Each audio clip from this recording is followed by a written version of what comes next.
Comunicación hay oral, escrita, simbólica y por señas. Se define como la acción y efecto de comunicar o comunicarse entre una misma especie. Es la transmisión de información entre dos o más personas que permanezcan en la misma comunidad lingüística. Poner en común ideas, pensamientos, expresiones, sentimientos, entre otras, con la finalidad de enviar un mensaje y poder ser entendido. La comunicación científica es la transmisión y puesta en común de ideas, pensamientos, emociones entre personas. Expresar alguna información, experimento. Es la unión de dos conceptos explicando a través del conocimiento, de la investigación, los experimentos y los descubrimientos. Gracias a la comunicación podemos saber los descubrimientos científicos. La ciencia puede transmitirse a lo largo del tiempo. La organización de palabras. Estos modificadores científicos fueron necesarios para que aparezca el lenguaje articulado. Buenas tardes, ingeniera. Yo me llamo Nicolás Morales y le voy a hablar sobre la comunicación oral. La comunicación oral es el medio por el cual el ser humano transmite necesidades múltiples. Esta utiliza una misma lengua que sistematizada produce el habla para interactuar con los entes sociales. Un factor indispensable es el saber expresarse correctamente. Es temporal, por ser así, en el circuito de la comunicación se pueden detectar tiempos, errores y corregirlos entre sí. Es capaz de elegir qué intención comunicativa deseo manifestar. Para las características de la comunicación oral tenemos que para su comprensión necesita del órgano auditivo, que es el oír o el escuchar. Como segunda característica tenemos que se presenta según el orden progresivo que ocupa cada palabra en la cadena hablada. Como otra característica tenemos que la información receptada se produce en mayor cantidad y en última característica tenemos a la retroalimentación inmediata y se logra obteniendo las conclusiones afirmativas o negativas de la conversación entre los interlocutores. Para los ejemplos de la comunicación oral tenemos a la conferencia, a la oratoria, a la discusión, a la conversación, a los noticieros narrados en la televisión y la radio y el simposio. Comunicación escrita. La comunicación escrita es un tipo de comunicación que posee el hombre que le permite expresarse a través de un pedazo de papel o por su parte hoy en día en la computadora. La creación de la escritura fue muy importante y obligó al hombre a analizar y estudiar y corregir su uso y forma. Plasma todo relato en el tiempo y puede ser modificada, transcrita y estudiada. Para las características de la comunicación escrita, tenemos que la escritura fue creada para contar y recordar la historia del universo cronológicamente.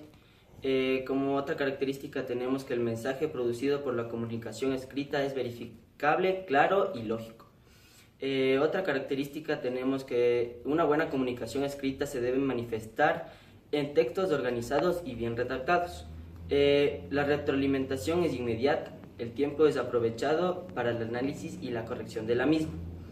Para los ejemplos de la comunicación escrita tenemos que en textos como informativos, argumentativos, narrativos, instructivos, expositivos y descriptivos.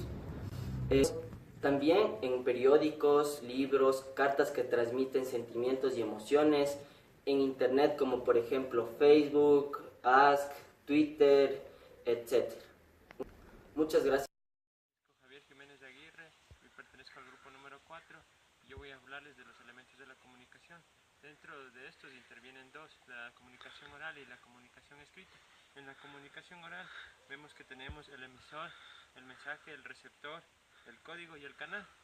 Dentro de estos, cada uno respectivamente, podemos ver que el emisor es aquel que envía el mensaje, mientras que el receptor recibe el mensaje. El mensaje es la información que se transmite y el código es el canal es la forma mediante el que se expresa el mensaje, como por ejemplo las señales de tránsito sería un código, tienen un código para expresar este mensaje. También tenemos el canal, que es el medio que transmite, por ejemplo la televisión sería un medio de transmitir el mensaje, o los periódicos. De ahí, dentro de esto tenemos también la escrita, que tenemos personajes como está dividida en los personajes, el tiempo, el espacio y la acción. Dentro de estos, los personajes son los protagonistas de dicho elemento de la comunicación. También tenemos el tiempo, que nos hace referencia a la duración de la acción, cuánto tiempo esta acción va a ser realizada. También tenemos el espacio donde se desarrolla la acción, o sea, el lugar donde se está haciendo realizar esta acción. Y tenemos la acción, que es dada por la serie de acontecimientos situados en un tiempo determinado, ¿no? Entonces vemos que la acción es lo que está surgiendo en este elemento de comunicación. Muchas gracias, esto ha sido un poco de los elementos de comunicación. Mi nombre es Francisco Jiménez. Mi nombre es Sheila León y voy a hablar de la relación de la comunicación con la lengua y el lenguaje. La comunicación se interrelaciona muy de cerca con la lengua y el lenguaje, que a su vez es el uso de las mismas, pero también se puede dar con los conocimientos de las reglas gramaticales y la unión con nuestra cultura. La lengua es el conjunto de elementos tanto escritos como orales que intervienen en la comunicación, y estos pueden ser el inglés, el español, el francés, el mandarín, etc. Pero también podemos definir a la lengua como los diversos idiomas que se hablan en diferentes partes del mundo por distintas comunidades, ya sea por influencias previas como la colonización. También podemos decir que la lengua es un código social y una facultad universal, es decir, que todos tenemos pero que no podemos cambiar. El lenguaje se subdivide en diferentes niveles, que son el habla, la norma, el uso y el idiolecto. El habla es el uso de la lengua dentro de las características propias de una comunidad lingüística, es decir, como el español de España es distinto al español del Ecuador porque tienen distintas formas de expresión.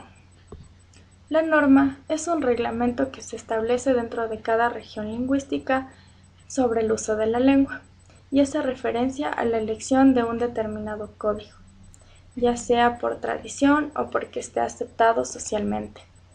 El uso es la práctica del lenguaje dentro de la comunicación de cada individuo, ya que éste tiene distintas formas de utilizar el código para transmitir un mensaje a través del habla.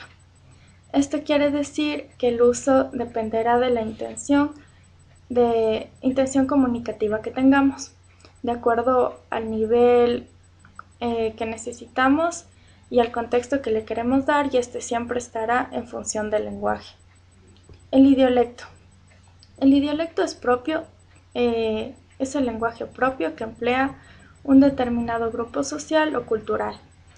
Las tribus urbanas son un claro ejemplo de esto, ya que ellos utilizan su propia comunicación, es decir, tienen su propia jerga y sus formas de expresión que solo pueden entender entre ellos. Gracias. Un cordial saludo, ingeniera. Mi nombre es Jonathan Padilla y soy componente del grupo número 4. A continuación les voy a hablar sobre las funciones del lenguaje.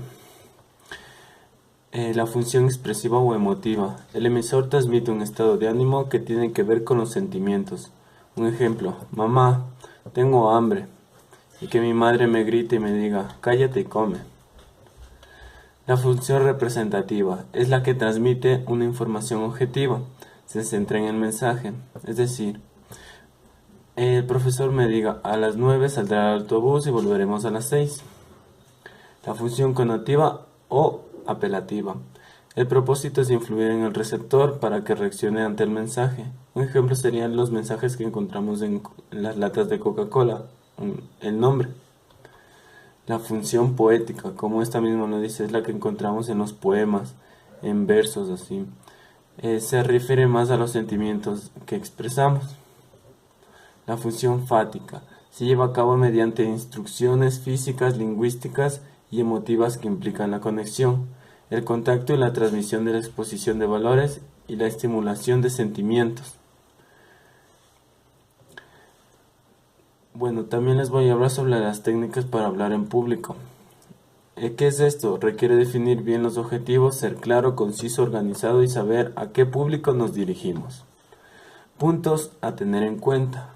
El primer punto que tenemos que tener en cuenta es colocar el micrófono a altura correcta y comprobar que el sonido llega a toda sala. Organizar bien la introducción, desarrollo y conclusión de la charla. No abusar de los gestos y la expresión corporal. Hablar bien y que se dijera a una sola persona. En la medida de lo posible, intercambiar con los oyentes para ser más o menos estable. Y si vamos con retraso, resumir las partes poco importantes. evitar cualquier tipo de distracción, ruidos móviles, música, etc.